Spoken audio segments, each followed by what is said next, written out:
Hey there, Cheesemeisters, and welcome back to the Peach Pod After Dark. I am Jeff, and someday somebody's going to have to explain to me the virtue of a proportional response. And joining me on the other end of the internet, my host. I'm Leslie, and I have no idea what I'm doing here. Yeah, or what any of us are doing, what we're all doing here, but I'm determined to enjoy myself. And I'm very intrigued. And oh my, this soup's delicious, isn't it? I don't know if I said welcome to the Peach Pod After Dark. I think I did. This week, Cheesemeisters, we are discussing The American President, the 1995, I think her name is Sydney Ellen Wade, you guys, masterpiece. They say her name like a bajillion and a half times in this movie. It's crazy. Written by Aaron Sorkin, directed by Rob Reiner, starring Michael Douglas, Annette Bening, Martin Sheen, Michael J. Fox, and Anna Deavere Smith. We are watching this in conjunction with season 4, episode 21, Addicted to Love. And our spelling connection is President Bartlett himself, Martin Sheen. He was in an episode of the Mod Squad. Fuck yeah. Yeah. Okay. So I've seen this movie. I've seen almost everything that Aaron Sorkin has written for the screen. I like there's probably a couple things I've missed, but I've seen pretty much most of all of it. But I feel like neither one of those statements are true for you. Is that correct? Correct. For someone as enmeshed in the arts as I am, I had not really partaken in any of Sorkin's work. Okay. So that means you've not watched any of The West Wing. Correct. It means you have not watched A Few Good Men. Also correct. Okay. I think those are the two that matter most in relation to this movie, Sorkin wise, because it comes in between those two things. And A Few Good Men was what he was like most known for. It's what like really put him on the map. And then The West Wing became The West Wing. Yeah. And so this is this weird little rom-com in the middle that you can see very much the DNA of both of those things in it, but more The West Wing than anything. Yeah. Especially considering that Martin Sheen plays the chief of staff role in this, and in 4 years he's going to be President Bartlett. So it's easy to make those parallels and those comparisons. But before we get too deep into that, how'd you like it? I liked it a lot more than I thought I would. Okay, I didn't think I would dislike it. Uh huh. Go on. No. What were you expecting? I guess because it exceeded your expectation. So I'm wondering what that expectation was. I was expecting to have a hard time supporting the love story. Oh, why? What was it about it that you power dynamics? Yeah. Okay. I just it's another one of those things where I thought because of where we are um as a country, as people who look at movies from the 90s with a 2025 lens, Mm-hmm. I thought maybe this won't have aged well. Gotcha. Or it'll be too hard to overlook things I know now. It wasn't actually, and it Good. was a lovely respite from everything. Good. I'm glad that it landed that way for you. Um, I I watched it. I also went into it expecting a bit of an issue with the power dynamics, even though I'd seen it. But I'd seen it a long time ago, Yeah. and so I didn't really remember. But like, there's no way that there couldn't be an imbalance of power in this circumstance. One of them is the president of the United States, and the other one is not. Yeah. So there you have that. Um, but I didn't find it to be an issue. And I think a large part of that for me, and tell me if this rings true to you, um, he was presented in their relationship as the least experienced of the two, the most naive, the most nervous. Like the fact that it was hard for him to ask her out. I think that put their interpersonal dynamic in contrast to their political professional dynamic, and I think that softens the edge for me as just watching it. I'm like, oh, this feels okay, Sure. because he's fumbling. They do a good job of acknowledging, on the outside and on the inside, um, the power dynamics, and they also do a good job of writing of him being a more relatable figure, of him being nervous, and Mm-hmm. addressing, like, are you nervous, because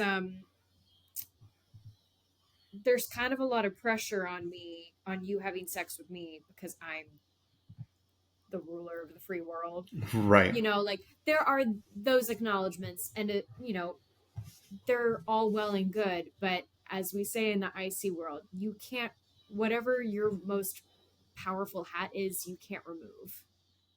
That's true. Like, And you can't take that off. You are the president, no matter what. That yeah, can't leave the room. and what's like his introduction to her is, it's very Sorkin. First of all, to have the president come in the room behind someone who is shit talking him, like that happens more than once in The West Wing. So like that happens, and then she's flustered, and so their power dynamics are super fucked in their meet cute, right? And then he like asks her out of the room, and she thinks he's pissed at me. For people who haven't seen this, he's the president, she's the political advisor. They start dating. There's some conflict, and it's a rom com. So at the end, they get together. A rom-com about dating the president. Good. It totally is. But that, I mean, this is before you had to be forced into dating the president. Yeah. So that's what this movie is. It's that. But their meet cute, which is a part of all rom-coms, is her in a meeting in the West Wing, yelling at AJ, which is Martin Sheen's character's name, the chief of staff, yelling at him about what the president is going to have to do for her client, the environmental lobby, because there's a big conflict policy wise in this movie, in that the president wants to pass a crime bill that Michael J. Fox, his advisor, is like, needs to include gun regulations, and the president is trying to like leave those out because they don't think it'll pass. Mm-hmm. And this environmental bill that she is really pushing for, a 20% cut in carbon emissions, and he's like, can't get that passed. I can get 10 passed, but if you get me the 24 votes I need, then I promise to make it 20% in what we're putting out there. So there's this politics conflict happening, and he's a widower, and it's an election year, and does it look good for him to date her, and all these kind of things. There's all of this stuff at play. But so she's there to like talk about this environmental bill, and he walks in, and she doesn't know he's there, and she's calling him a gas bag or some shit, president of Fantasyland. Yeah. And he's like, can we talk in the hallway? And she's kind of like, oh, fuck. Right? Like, I'm going to get thrown out of the White House. My credentials are going to get pulled. I'm going to get fired because my first day on the job, I stuck my foot in my mouth, whatever. And he's like, no, I just want to talk to you, someplace a little less formal. And then the fucker has her led into the Oval Office, which totally rejects the power dynamics. Yep. And like puts a nervous person all the way on their heels, because that's the power of going into that room. Mm-hmm. It's kind of the point. And so it's really hard I don't think that meet cute does them any favors. No. You know what I mean? And yeah, again, just because you address the power you hold, it Mm-hmm. does not diminish the power you hold. It doesn't. It doesn't. You can't take on and off the hat of being president. No. You don't get a day off. You don't get time off. You might be able to sleep, but the Mm-hmm. minute something bad happens in another country, you're being woken up Right. to deal with it. And that's, they have that conversation a number of times. Like he asks her at one point, "Do you think you could ever be in a room with me and not think of me as the president?" And she's like, "This is not a state of mind. Like, it's fucking reality, dude. Like, you're the president. That's always going to be true." But he's like, there's an earnestness to him that offsets it a little bit. He has a sense of humor that offsets it. He's very nervous, which kind of offsets it a little bit. You can never get rid of it, and because you can never get rid of it, it's at the heart of the resolution of the story. I mean, it's at the heart of the conflict, between those two bills and which one, and can I get either one of them passed and all this kind of stuff. And do I choose to pass the legislation that I'm most passionate about, or the legislation that she's most passionate about? And if I go with mine, I have fucked her, and she's going to break up with me. And if I go with hers, then I'm a more honorable man and stuck to my word, and I'm, doing the business of the people or whatever, even though I think there's value to both those bills. Of course, they made this agreement before they were dating. Yes. And then there's, of course, a scene later where she's venting about work, and him and Martin Sheen both are like, she just told us stuff that she should not have told us. Yep. And he had told her stuff he shouldn't have told her too. Yeah. I mean, you're not supposed to tell the person you're on your like first date with, "I'll be right back. We got to go bomb Libya," or whatever. Good. Like that is a breach. And I'm glad that the story didn't turn into she called her friend at the newspaper and told them. Yeah, the movie this would have been even 10 years later. I'm so glad it was made when it was, because it would not have had any of the lightness about it. It would not have been able to be as innocent. Yeah, I think 100% that's true. It's kind of shocking how innocent this is able to come across, even though, of course, all the other characters are pointing out to him, like, and even she says to him at times, like, "You are delusional. They're going to come for me." Now, yeah, I couldn't help but like noting throughout the movie, I'm like, oh, this is watching a mature relationship. This is not only watching like mature people getting together, because I think that's a big help in making this palatable to watch, is that she is not riddled with the insecurities of a 20 or 30 something. She is an adult woman who has a grown-ass job, who is incredibly smart and knows it. And granted, she does some code switching when she thinks that she's, screwed the pooch and is about to be fired by him. But and even later on when she is fired, like, she has a very adult reaction to it, and like, it was just really interesting to watch. Yeah. And I lost my train of thought. There was something that you had said that made me think of something, but then it ran away. Sure, relationships. Yeah. Oh no, it's the thing where she's like, this has catastrophe written all over it. Like, she says it like 3 times. Like, she goes into this because she's a mature, grown ass woman with like a job and a brain. Goes into this seeing from the start what a problem this could be. Not only could it be a problem for him in that it, like, depending on how the public reads this relationship, it could be detrimental to his reelection chances. But more than that, she's like, this can fuck my professional career. Like forever.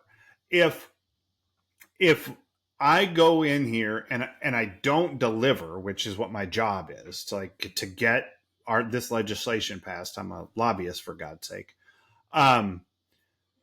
If I fail to deliver, and also it is seen that I tried to sleep with the president to get my policy passed, and I failed, I'm untouchable.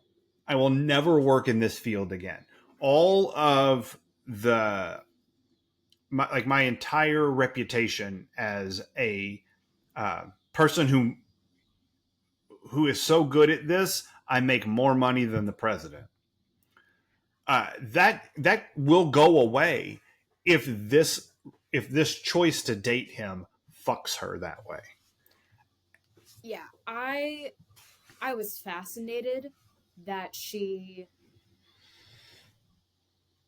was more concerned about losing her job than before what this was going to do to her reputation. Now they go hand in hand, of course, mm-hmm. and it makes total rational sense to be worried about your job, but all I could keep thinking about was Princess Diana. All I could keep thinking about were all the other women in the past who have been tied to a man in power and how they have been publicly eviscerated. Sure. Like, that's what's going through my head, unfortunately, and thankfully it got tamped down. Because, yes, even though they go there, they don't go there in a... Again, this movie is in 1995. 10 years later, it would have been awful. Like, just tacky and gross, and I'm so glad Aaron Sorkin is not that writer. At least not in this. Because, again, it would have taken away from the fantasy of this movie. Uh-huh. Yeah. Which is, like...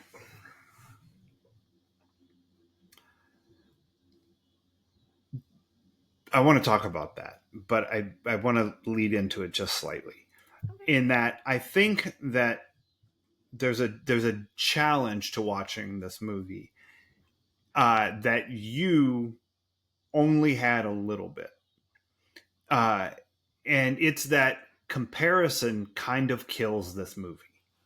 Like, if you talk about this movie in comparison to other things, it makes it very hard to talk about this movie as this movie. And primarily what I mean is it's hard to talk about it in comparison to The West Wing. Because The West Wing does this, but for 8 seasons. And Sorkin only writes the first 4. Okay. But yeah, he bails after the 4th season. So the show it's different after he leaves. It's still good, but it's different. But he digs into this world much more deeply in The West Wing because it's not a 2-hour movie. It's 4 seasons of 22 episode television. So when you watch this and you go, that's President Bartlet, or that's, I can't remember what her name is in the movie, but Anna Deavere Smith. She's in The West Wing? Yeah, she plays Nancy Myers. She's in The West Wing. Shit. So, like, I see her and I go, Nancy Myers and President Bartlet. And, Joshua Malina is in this movie. He works for Annette Bening. And that's Will. There's Will Bailey. So, like, there's the people and the writing and my intro quote. Someday somebody's going to have to explain to me the virtue of a proportional response is something that President Bartlet says verbatim in an episode of The West Wing called A Proportional Response. So, like, Sorkin is playing with these ideas in both of these shows. It's also really hard to watch this in comparison to reality. Yeah. The reality of 1995, which is like before the Bill Clinton scandal, where we saw the power dynamics in real life of the president and someone else who he wasn't married to. Mm-hmm. This movie comes out before we live that experience. So we know what that looks like in the public eye, right? Yeah. But we also know what it looks like to see a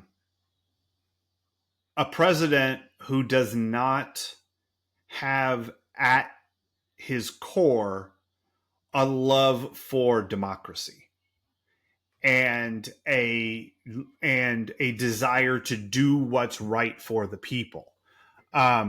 Someone who, if they got into a relationship with someone who wasn't their wife, the public would give a fuck, because clearly we don't. So it's hard to sit down and watch this movie and not think, wow,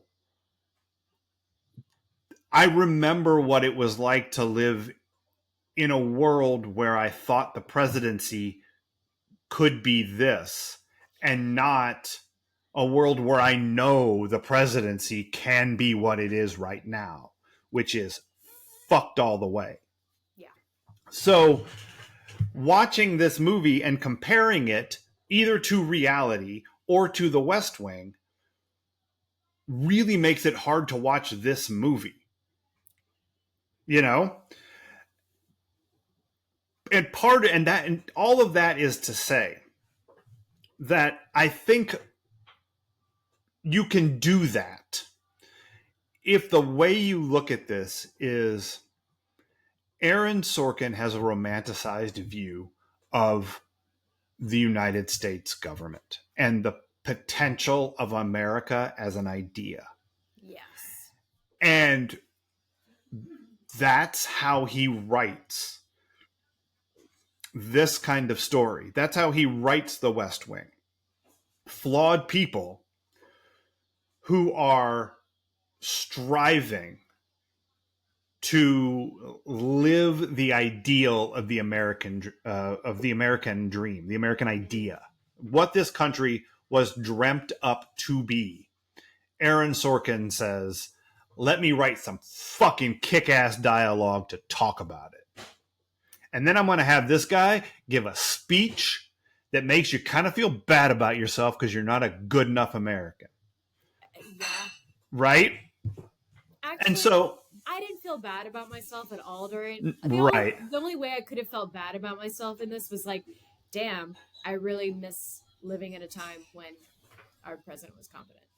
Right. And inspiring, like this guy. Yes. Oh my God. Inspiring. Like, I really, it was best that I mostly watched this movie on my own, because I really did just like, I had my phone on the opposite side of the room. I just took it all in. Like, you know, again, like this was just another version of security porn. Like, yes. And it is really, I like setting aside the specifics of his policies, because like if you watch The West Wing, it'll drive you a little nuts how centrist Aaron Sorkin is. Yeah, there are positions that I do not agree with, because I am much more to the left of those positions. And so setting aside Sorkin's specific policies, and the idea that he's like, this bill is tough on crime, and does nothing to address the gun problem. But he has an idealized view of what can happen if there are good and true people trying to do what's best for the country. And so you can fall in, even when those people make mistakes, right? Even when they're not perfect. Like, because it's a TV show, it's a movie. Like, there's got to be drama. People have to do bad things and learn from them, and there have to, you know.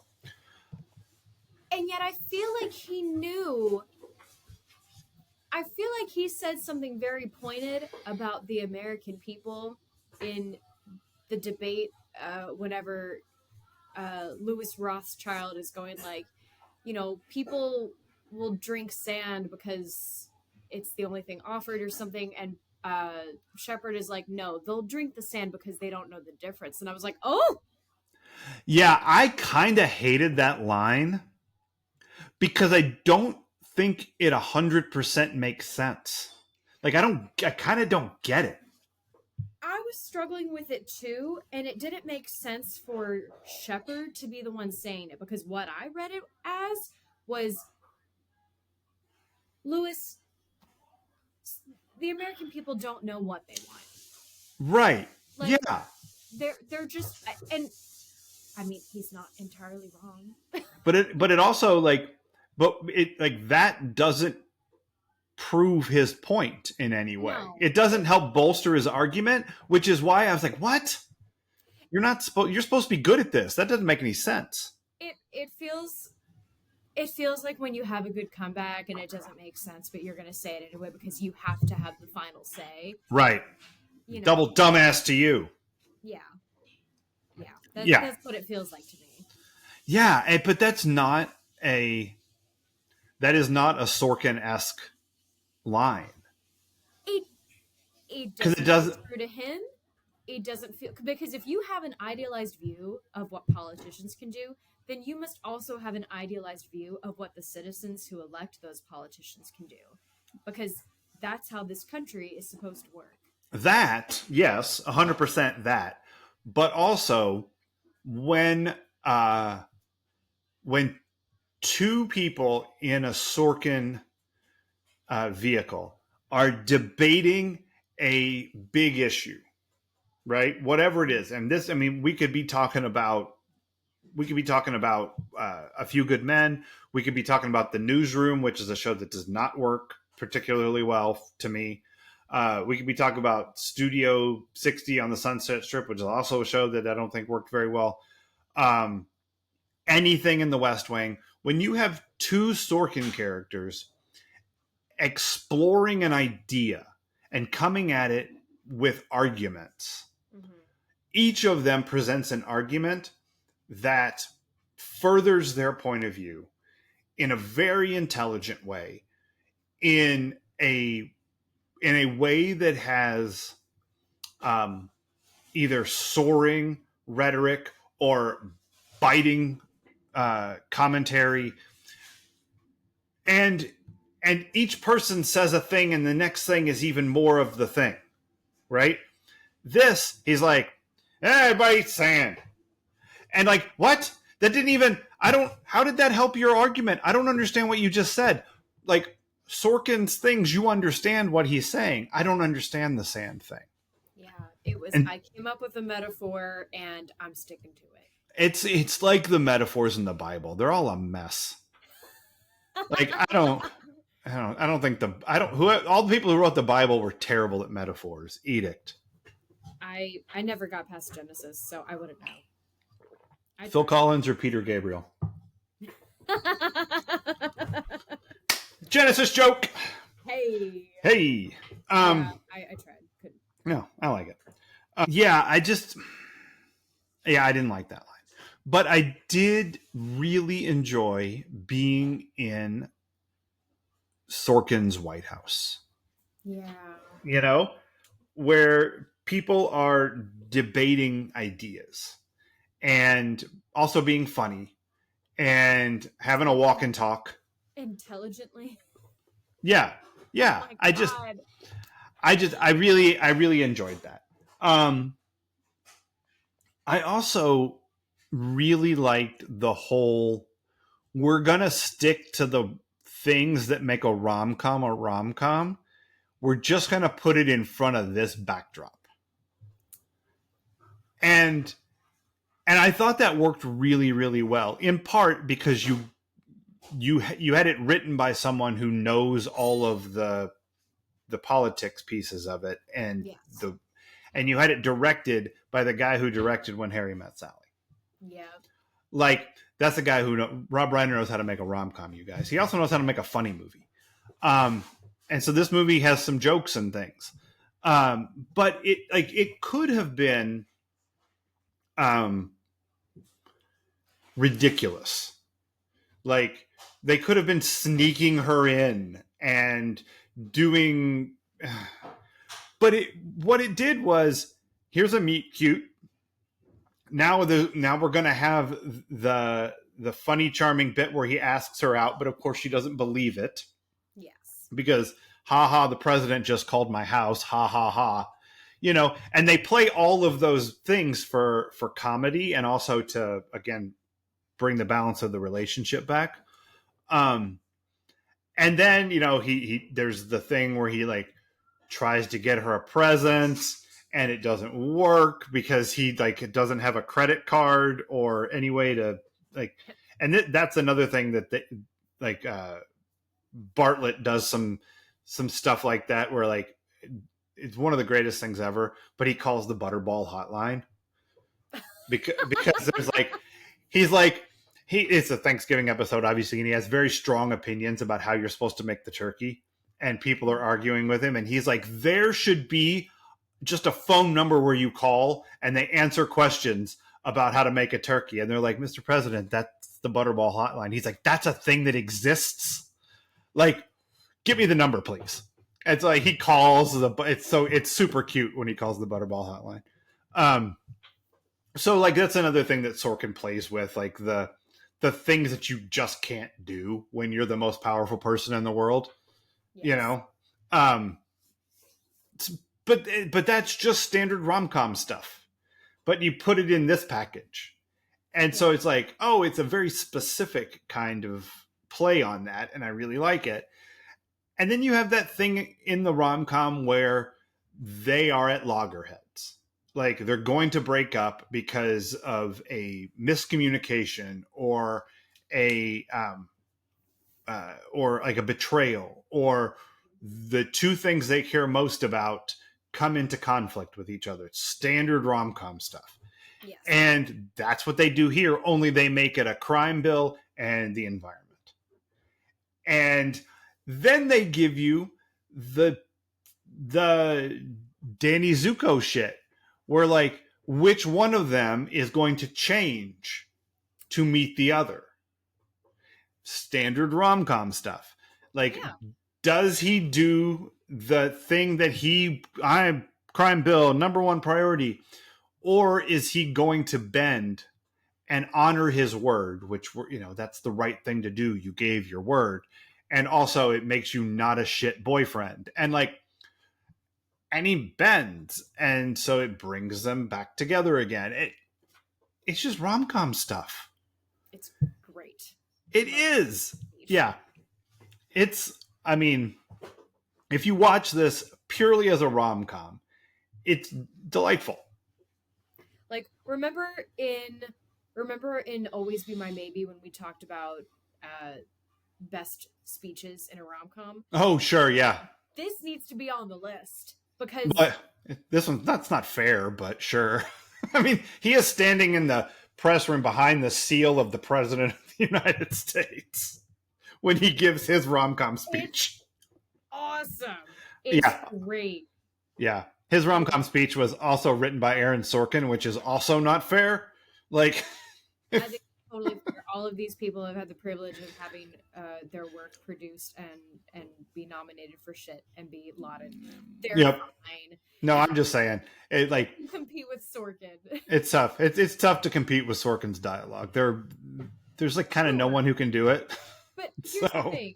But I think there is, because as you pointed out, his stuff is not infallible. It's not infallible. No, you're right. Like, and also, as I was watching this, I went, I feel like Sorkin walked so Amy Sherman Palladino could run. Oh, just because she has people talk fast. They talk faster. His shit's better. I think they're both Yeah, I'm gonna say it. I think they're both in a similar league. Yes, his stuff is good, but I think hers is really compelling in its own way. I Um, like it. No, I agree. I like her stuff quite a bit. yeah, Um, I just think that there's a his. I think his in part because of the subject matter, his stuff is slightly elevated. It's more erudite than her stuff is. it would need Um, to be being yeah, politically based. Although, again, in today's world, it can be dumbed down quite a bit. yeah, but he doesn't, and that's what I like about it. Well, of course, no, that's amazing. I mean, he didn't predict this. Although, if he stands behind that line of they drink the sand because they don't know the difference, then maybe he did know. Well, I mean, there's Um, some people drinking some sand. I saw that he wrote this on crack, and I'm like, That yeah, oh yeah, he hey, yeah. Um, whatever gets you there. I'd be a lot harsher about that if like the first 20 of Stephen King's novels weren't written on cocaine. You know, I'm doing this all wrong. you really are. Yeah. Um, I microdose ketamine, you can be just like a tech bro.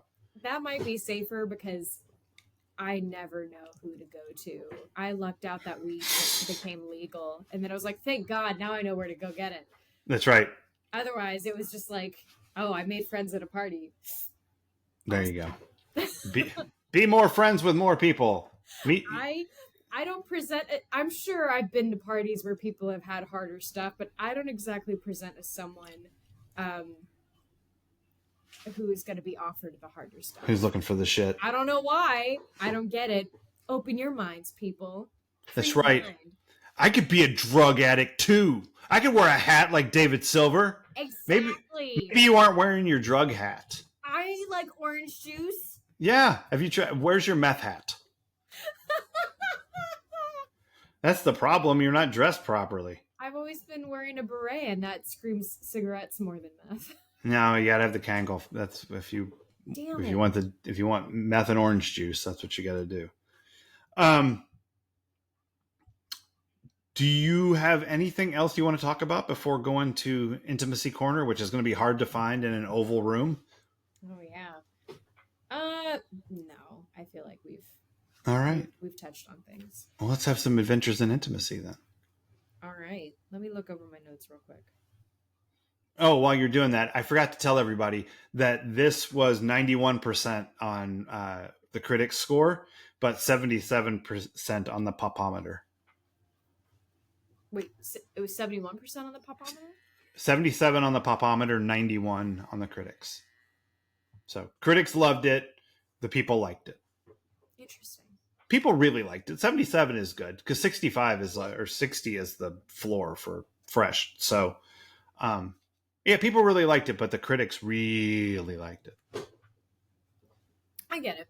Yeah. I can see both. Mhm. Okay, so as we discussed, Cheesemeisters, and as we have mentioned before, power dynamics. Uh-huh. They are very much a thing. This is a great movie for talking about power dynamics because, again, no matter how much he says, he can't take off being the president. It is there. It will always be in the room. Mhm. Buddy, the crust is on the sheets. Yeah. I'm guessing. It's everywhere. On the glasses, on the coasters, on the towels, on the bathrobes. It's everywhere. tampons, probably. It's everywhere. And so, with that being said, though, like, so, yeah, then how are you supposed to say no? How is she supposed to say no?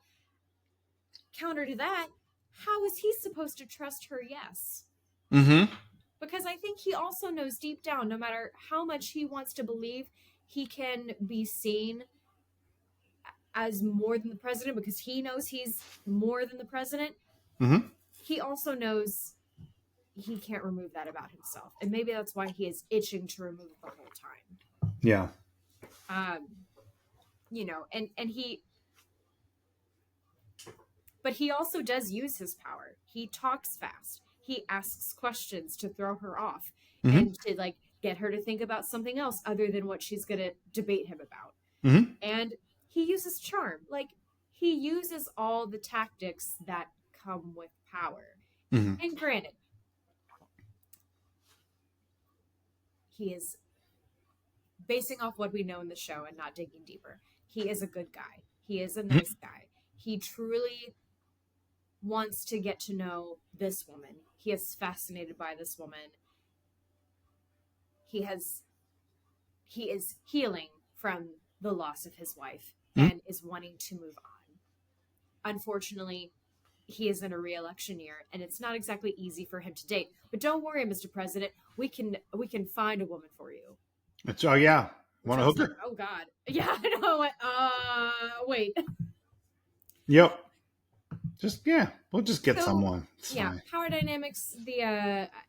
I think I'm screwing up the phrase they say, but basically the whatever your highest rank, you can't remove that. Yeah. Yeah. Nope. Totally get that. Your topmost hat. I was thinking when I first watched it, I was like, the scene where she comes over to break up with him, and I didn't notice it at first until she suddenly is in his button-down shirt, which, peak 90s, Mm-hmm. gonna get some. Hell yeah. Actually, not even peak 90s, because I think Holly Golightly wears a man's shirt, and that kind of starts the whole oh, actually that doesn't start it. Don't need a history lesson on when the man's shirt became sexy on a woman. It just did. It just did. But I had a hard time. I thought, wait, when did she decide to sleep with him? When did she go from, we need to not do this, you're delusional, to, give me just a second, I'm gonna go, powder my nose. Oh wait, no, I just powder my nose. And I realized I won't say mansplaining. I want to, but I won't. He's telling her about, what I realized, all these other women in the dish room, they knew they knew they had been with the presidents before they were president, and you just haven't done that before, blah blah blah. And he's going on. And I think in that moment she thought,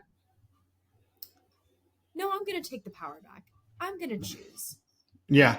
You keep talking. You're on a roll. I'm gonna go find a shirt of yours and get you to shut up. Right. And show that I'm okay with this. Like, very, very much a rom-com thing, I would say, in the 90s and the aughts. Like, the woman says no, and the man's like, but wait, let me explain something to you. And then the woman is like, huh, okay, actually, hold on a second. And then takes back the narrative, hopefully. One of those variations happens. I mean, we watched it in So I Married an Axe Murderer.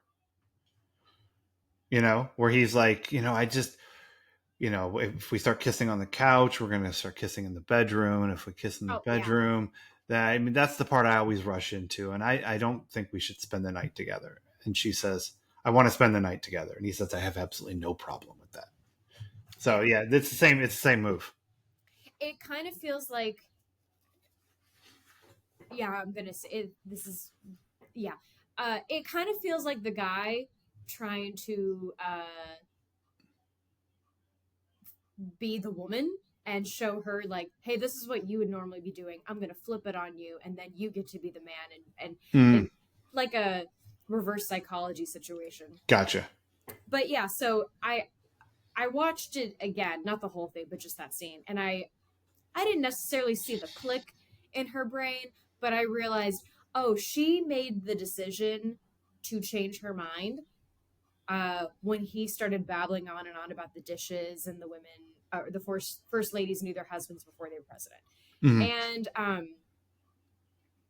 the angle that they showed, like, I liked the shirt. I thought the shirt, like, putting on one of his, because I'm assuming it's his button-down shirt that she I put would on. think so. I liked that idea. I also feel like they were trying to make all of the romantic moments really chaste. And I'll go back to that in a minute. I realize now I kind of went backwards with talking about the intimacy in this. But, like, I don't know. The way they showed her leg, it's not that I think they could have showed more. I just think they could have shot it from a more seductive angle. But again, they were Mm. clearly.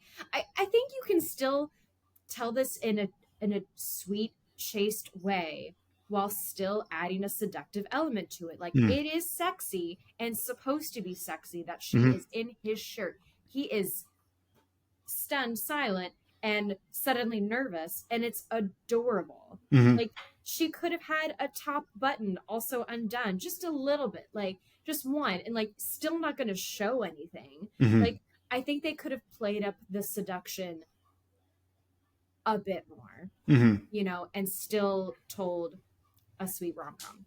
Yeah. Going back to what originally led into my view of this being like pretty chaste, and I feel like they chose it to be shot that way because it is a political rom-com. Like again, Mm. we yeah, I don't know. I don't know if it's because it was 1995. I don't know if it's out of respect for political office, whatever. It was a choice that they made, and I mean, it made it less distracting, Mm. the power dynamics, to keep it sweet. But their first kiss is so it's so sweet. Like they're talking, and I think she goes like, "Is something like, is there any way that this is gonna like, is this gonna be a problem?" And he goes, "Probably." And then like after a beat, you know, does this light neck touch to the cheek, and it's a closed kiss for a second, and they're Mm. interrupted. Oh, yeah, that's right. Yeah, yeah. And it was really good. Hmm. I'm like it was astonishing to me how much I ended up buying into the relationship. Mm. And I think it's because of how they shot it. Like I wrote down, how do we play up the romance in a complicated relationship? Music is Hmm. key. You zoom in on them in vulnerable moments.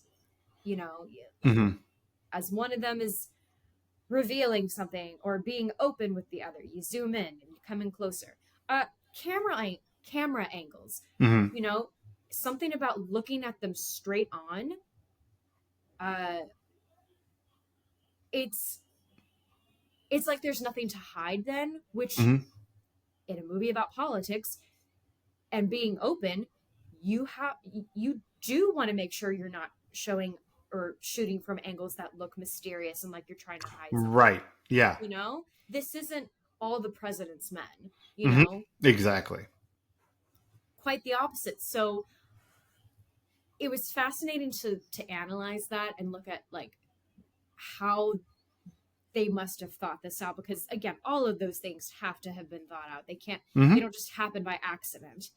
um you know, and they would have definitely been thinking about, maybe not so much yeah, they would have been thinking about power dynamics, like Hmm. yeah, and how to, again, I'm rambling now They because do. They do an interesting thing that I hadn't really thought about until you were talking about it. But the interruption of the kiss, um, they do a really interesting thing with, and again, this is the putting the rom com in this environment. But when they get interrupted, it totally changes the mood. It puts it back in business land, and there's an armed guard at the door. hmm And he is not acting like this is weird. yeah, He is acting like this is my, like, I I walked into a room where the president was. I told the president he needed to be somewhere. Now it's my job to stand here and make sure she doesn't leave. That's how this goes. Whether I'm talking, he was kissing her or whether he was talking to a foreign dignitary, that's the way this works. I come in, I say, Mr. President, you're needed in the other room. He goes, I stand right here. It's my job. yeah, I'm holding a post. And it it turns the dynamic super crazy, but it grounds it in the reality of this situation. And so, like, if you're her or him, you can no longer be uh, awkward man woman kissing. Yeah. who were just interrupted. You have to be president going to do the job and woman who is standing in the Oval Office in front of an armed Marine. And I think that's another sign of this is a mature relationship, Yeah. because these two people have been intimate in their lives before. Yes, he says later, I haven't done this in a long time, but it's like they are both still confident, capable adults in their bodies. They Mhm. have experience. They are not ashamed of their experience. Like, it's such a mature rom-com. Like, it is Mhm. like, I'm still kind of flabbergasted at how mature everyone is involved in this. And then you mentioning the security guards, I mean, no reaction whatsoever. They are doing a job. They respect this man, or if they don't, they respect the job. They respect the office for sure. Yeah.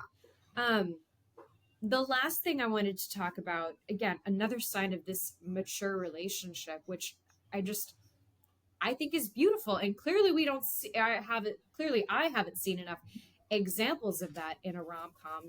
When, again, with Always Be My Maybe, we talked about how rom-coms tend to be for, like, people in college and in their 20s. Mm-hmm. And, like, this felt more adult. This was a rare one that felt more adult. But when they're reunited, they have this long embrace, and this coincides perfectly with the kiss, because in the kiss they break apart. Not ashamed, but like, oh, Interrupted. They're Right. interrupted. This long embrace, I think Lewis enters, someone enters, and they're still embracing. Yeah. They kind of pan around, and I mean, it's beautiful. And it Mhm. reminded me of at the end of Die Hard 2 when they embrace instead of kiss, because like, I'm not saying you can't kiss after, like, in a reunion, but sometimes there are things more powerful than a kiss, and you've missed that person, and you want their body on yours. Yeah. And that is what that's the story we want to tell in this moment, is that these people have missed each other, and that they are meant to be. If you want to go with that, that's usually the narrative they want to tell in a movie, is these people are meant to be, for the next 10 minutes that are left in this film. Right. Credits. Yeah. And it's nice when it looks as natural as it did on Michael Douglas and Annette Bening. Mm-hmm.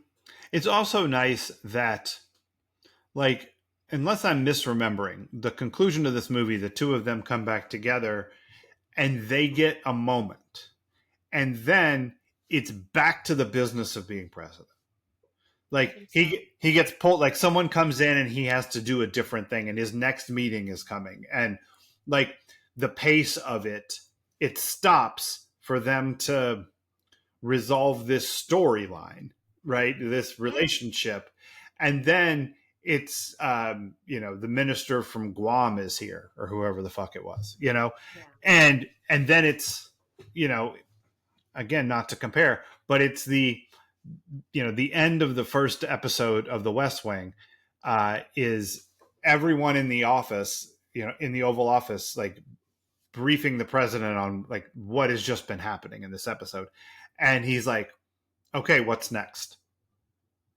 And that becomes like a thing for the show and for the president. Like, when I say what's next, it's time to move on. I've got it. We're going. We're moving on. And that's what happens to these guys. It's like, whoop, moving on. Now it's, I have a 1 o'clock with the labor secretary or whatever. It was probably the most realistic part of this film. Yeah. Because, again, your job doesn't stop. You're lucky you get to sleep, sir. Mm-hmm. I was just thinking now how it reminded me of the end of Spider-Man 2 when, I said Toby. Peter Parker and Mary Jane finally admit their love for each other, and she's like, and he realizes he has to go. She's like, go get him, Tiger. And he doesn't get to stop being Spider-Man.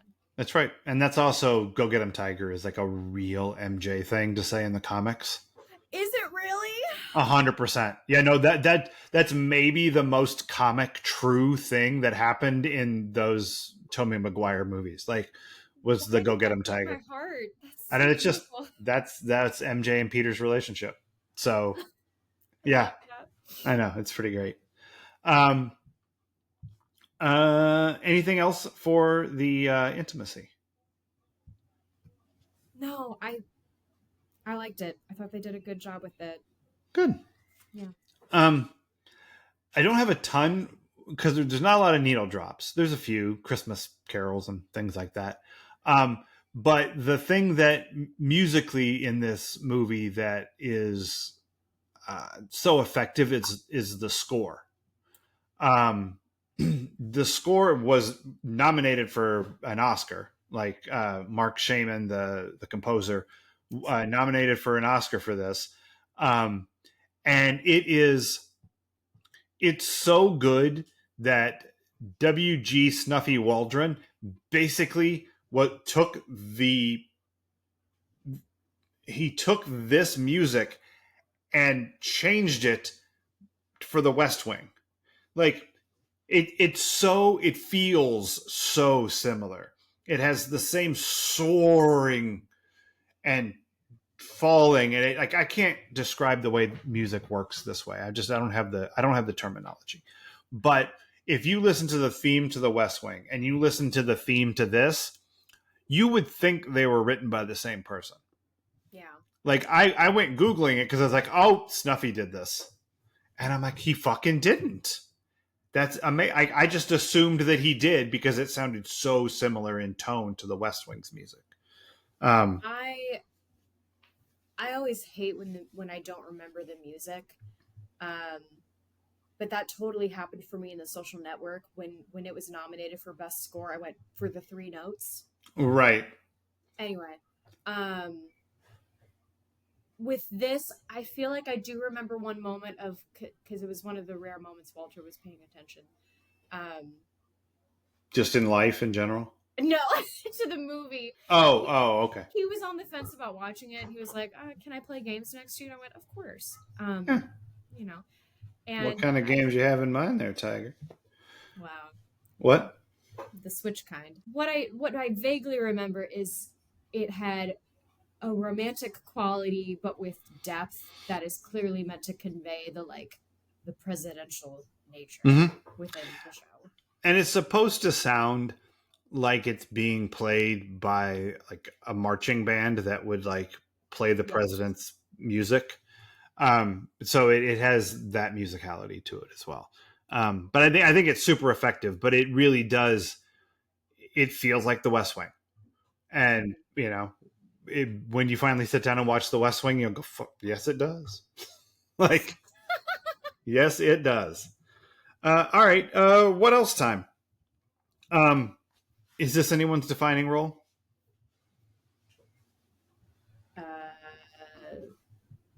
Maybe now Annette Bennings for me. Think so? More than Bugsy? Yes, I needed because originally for me it had been American Beauty, and I needed a replacement. So I'm choosing this to be what I know Annette Bening for. I tell you what, like watching this, I went, I get it. Right? I'm not sure that when we talked about Bugsy, like I knew that Annette Bening was a famous person. Yeah. It's kind of it. I didn't really have any background with her movies or anything, or her as an actor. And so I just knew her, and then I just knew her as a famous person, like in this. But she's Marvel. Well now, sure, but like in the '90s when this was out, I wasn't paying attention to Annette Bening. She's like married to Warren Beatty, and whatever. So I had like no opinion of her at all. And then I watched this and I went, well, I fucking get it. Like, right? Like holy shit, I get it with this. Stunning. Yeah. And captivating. And like her smile is amazing. Like it creates this like almost perfect triangle with her chin. Yeah. And it kind of dips down towards her chin. And you're just like, wow. She's so confident.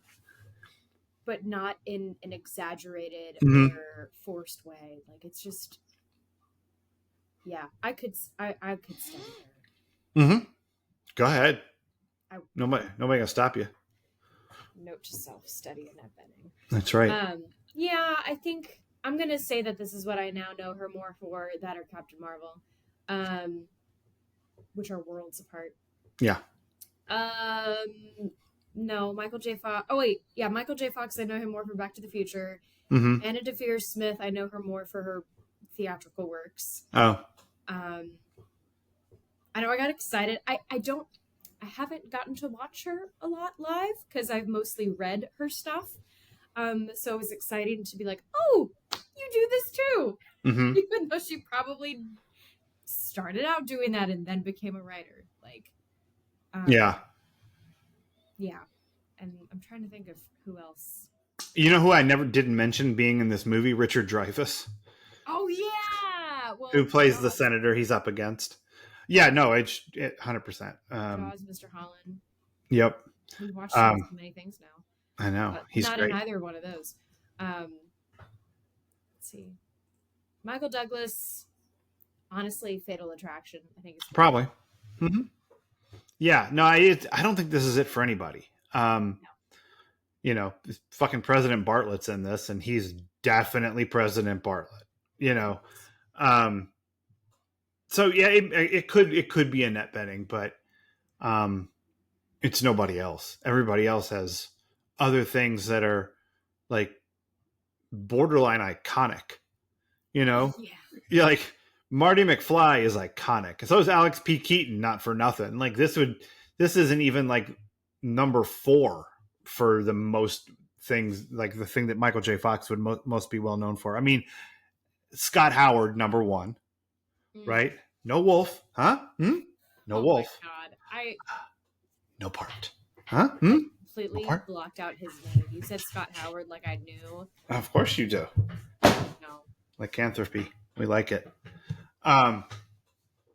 Yeah. And Michael Douglas has been in like a gajillion and a half things that were, you know, whatever. So yeah, no one's defining role. What else you got?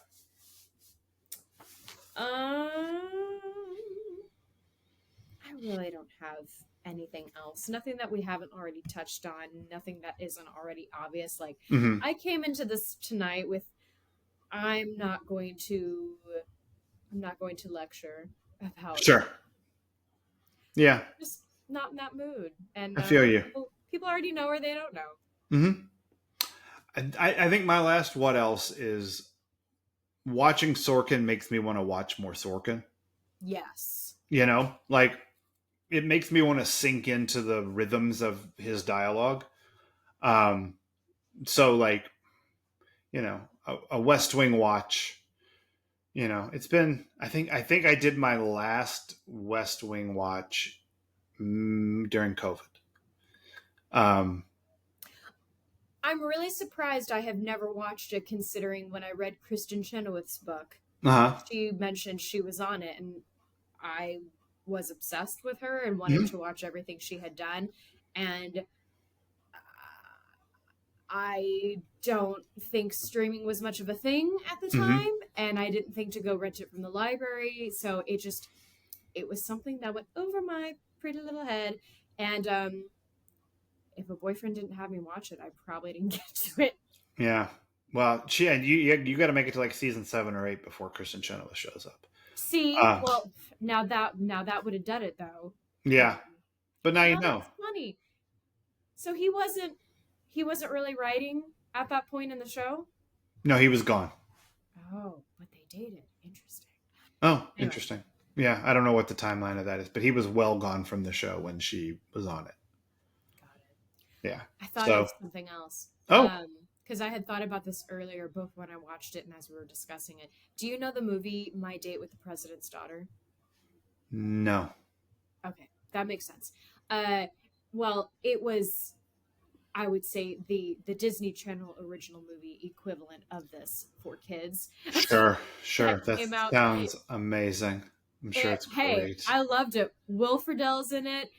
I don't remember any of the other actors' names, but I mean, it's got a pretty iconic dress in it, and it's basically if Chelsea Clinton just went rogue and snuck out of the White House and went on a date. I think she was called Jenna Bush. Um, Oh, well, you know what? See, this is the thing that I'm looking at more and more when we watch or when I watch anything with a president. I'm like, what year was this? Who are they trying to emulate? Because they're inevitably trying to emulate who is in office. yeah, Well, I shouldn't say inevitably because Harrison Ford was definitely not being Trump in right. the recent Captain America, Oh, sure. and we thank him for it. Yeah, no. But Um, like, yeah, maybe that was more supposed to be Bush. I don't know, maybe.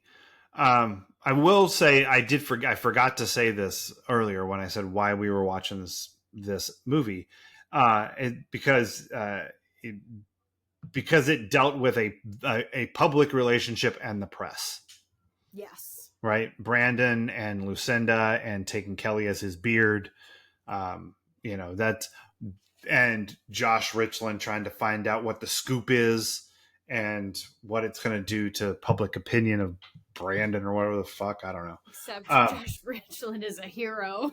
I don't know, man. Well, we got more Josh coming up, so I can't wait. yeah, we'll definitely get into that. I saw him in for the next week's episode, and I was like, "Yeah, my boy." That's right. All right. So, what is this the EST of for you? This is the most magical movie about politics, about a political romance. Okay, nice. Um, it's the Sorkiniest rom com I could imagine. Like 100% that. Um, so, yeah, and so that's what it is. All right. Once again, we have proven my theory that everything comes back to Aaron Spelling, Even the American president. even the American president. How about that? Um, so join us here next week, Cheesemeisters, on Wednesday when we watch season 4, episode 22, Change Partners, and next Friday here in the After Dark when we watch The Apartment, which you have never seen. So, yeah, until then, Cheesemeisters. Cheers. Cheers.